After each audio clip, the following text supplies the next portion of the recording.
Ragazzi, cominciare la giornata e il video che tra poco vedrete con una torta di mele, la torta dei pomi della Giovanna.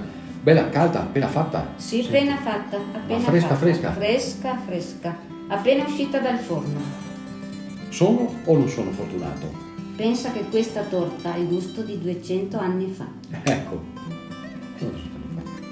Come 200 anni fa.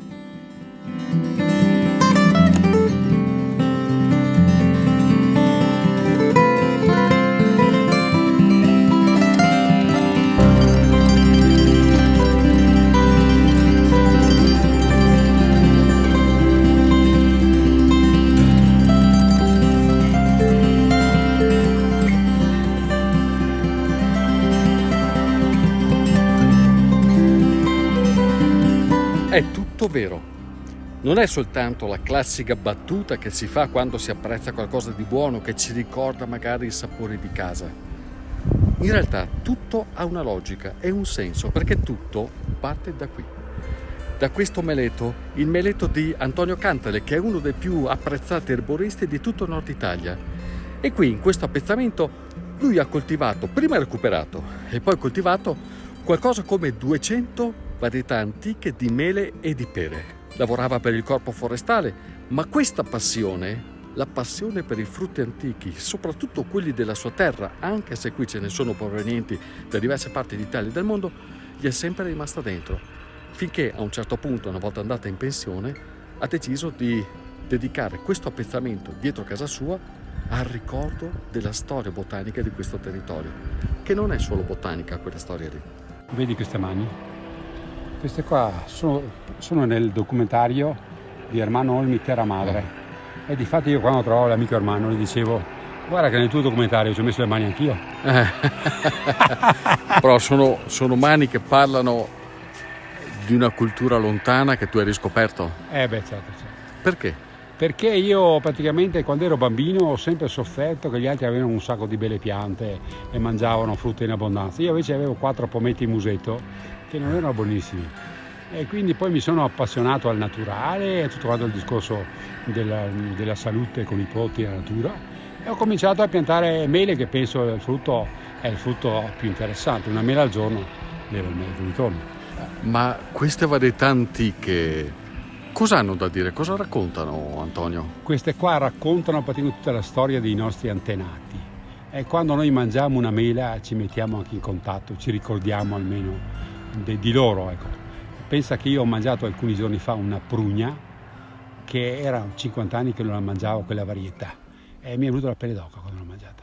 Mi sono ricordato che col mio amico andavamo a mangiare queste prugne, lui le chiamava le coglie, e io c'ho una pianta che l'ho salvata perché adesso l'hanno tagliata e nessuno l'ha riprodotta. Io l'ho salvata invece. Sono un'eredità storica queste piante, vero? Sicuramente queste qua hanno anni e anni, cioè centinaia di anni di utilizzo. Quindi se pensiamo un attimo a quante persone che le ha staccate e mangiate, quindi quando mangiamo una mela di queste, mangiamo cultura, insomma, ecco. Questo meleto è praticamente un catalogo a cielo aperto. Tante varietà di mele, di pere, ognuna con una caratteristica particolare. E vi garantisco che girare insieme ad Antonio e ad assaggiare questa e l'altra varietà è un'esperienza fantastica, perché i sapori ti danno delle sensazioni e delle emozioni che non puoi trovare da nessun'altra parte. E questi pomi qua, praticamente, questi alberi, ne stai praticamente sui nesti vigorosi. E cominci a fare pomi molto tardi. Cioè? Molto tardi. Dopo quanto tempo? Anche dopo 10 anni, 12, 15, qualche volta. Bisogna avere una gran pazienza, certosina. E quando quindi che le radici è ben ancorate al terreno, la pianta che diventa grande. E invece noi altri giorni vogliamo fare i pomi, i bonsai, le piantine piccoline dopo il secondo anno. Questa lì è come dire fare fiori ai putei che ha un par di anni, insomma, ecco. E questo cos'è? Questo qua si chiama il pomo limoncino o limoncino. Limoncino, perché è piccolino come un limone, ecco. Questo qua ha un sapore asprigno, croccante, cioè ha la pezzatura piccolina, ma comunque è buono questo, Molto saiara un pero San Pierolo. A pero San Pierolo non si può dire no. Ecco qua, pronto. Pensa che sta pianta qua è stata tagliata e mi sono riuscito a recuperare questa. Eccoli lì. Ecco qua. Vediamo. Sai di sto perito qua. Guardate che roba, ragazzi. E dimmi se non è buono. Questo che origine ha? Questo qua chi lo sa? È da Lusiana, viene da Lusiana. Ah, È un concentrato di dolcezza. Incredibile. Insomma è tutto. semmai è tutto. Parte Via. il manego. Eccezionale. Poi me lo gusto, dopo parliamo ancora. Questo è un pero originario di Lusiana. Questo qua fa parte del gruppo praticamente dei peri che si chiama i cosiddetti Mostbirne in Germania. Pomo da sidro. O pero da sidro. Si chiama il pero calcina. Però calcino, perché? Pero calcina perché dopo dice che sbianca un pochettino quando quel casca per terra, si sbianca un poco, ecco. E ha un sapore da moscato eccezionale. Quando che è maturo, che comincia a fare il pulcino dentro il colore marrone, perché prima li mangiavi e te liga la bocca che non si mangiava. Te lo schissi fuori, te fai il succo e dopo te lo trasformi in sidro e viene veramente un sidro che sembra bere moscato. Allora questo qua è il pero del vin. Cioè? Che con questo frutto qua è da Lusiana che ha sempre fatto il sidro, il vino dei peri. Bisogna aspettare che venga verso novembre, che è il maura, e dopo te lo schissi fuori, viene fuori un sidro che si... Ma ti l'ho fatto? Mi adesso da quest'anno sì, perché è il primo anno che fa tanti frutti così. Quest'anno lo farò.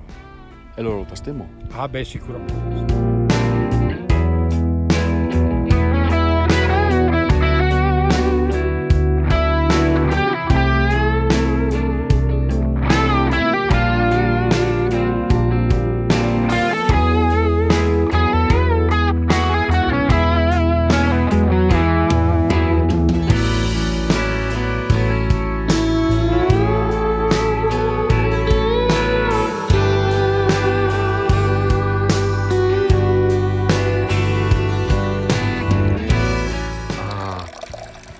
Ragazzi, nettare degli dei. il nettare degli dei, succo di mela appena fatto, adesso lo tastiamo.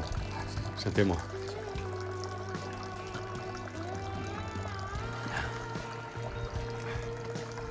Ragazzi, non sono sapori che trovate in giro, li trovate solo fatti in questo momento e in questo luogo e adesso.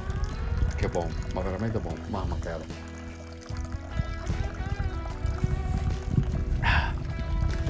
Un succo che può restare tale, ma potrà anche diventare acido dopo un apposito cammino di fermentazione che anche Antonio fa, perché stiamo qua è un vulcano.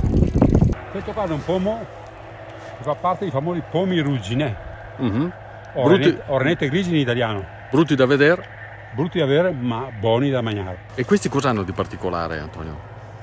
Questi qua praticamente sono pomi molto resistenti a tutte le malattie. Questa cosa è diciamo, pianta che non si ammala mai e soprattutto legata appunto a queste sostanze, questa scorza diremo, di questo colore, che sembreria che avesse una marcia in più rispetto alle altre scorze dei pomi. Questo qua quindi è locale. Ah, questo è dell'altopiano? Sì, molto bene. Cos'è? Qui non so,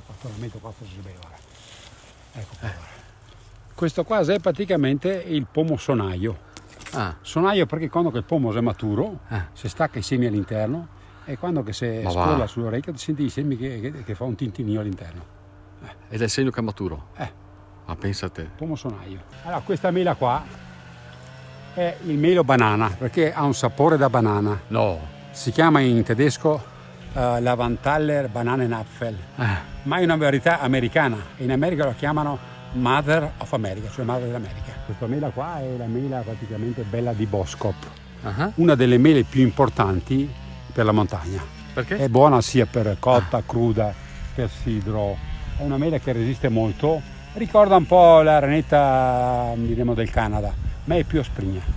Il meletto è inserito nel contesto dell'azienda agricola di famiglia dove lavora Lisa che è la figlia, che ha ereditato la passione per la terra.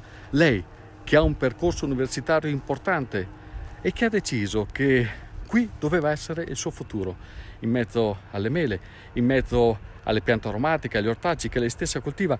Insomma, ha deciso di rimanere qui per dare una continuità all'eredità culturale coltivata dal padre e adesso trasmessa a lei. E lo fatica sta che driva il vecchio. Sì, anche massa, anche se gol metà dei suoi anni quasi. Però la passione l'hai presa anche tu.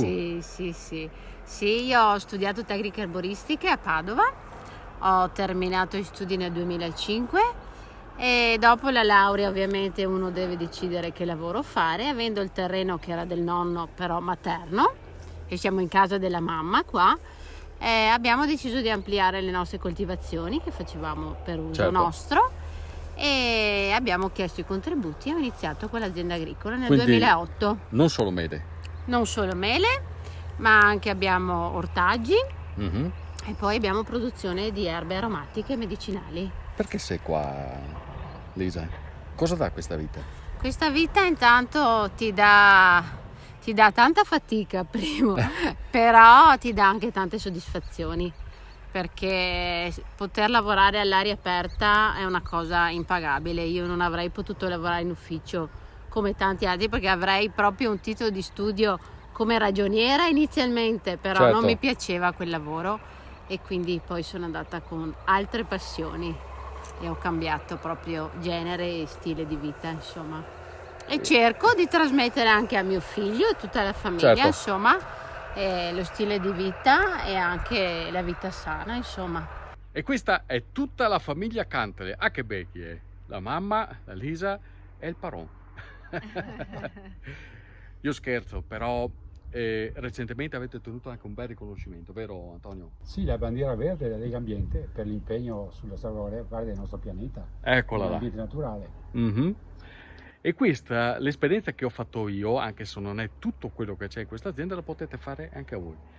Basta contattarli, ragazzi, e vi immergerete in un mondo che sarebbe quello vero, ma del quale a volte ci dimentichiamo.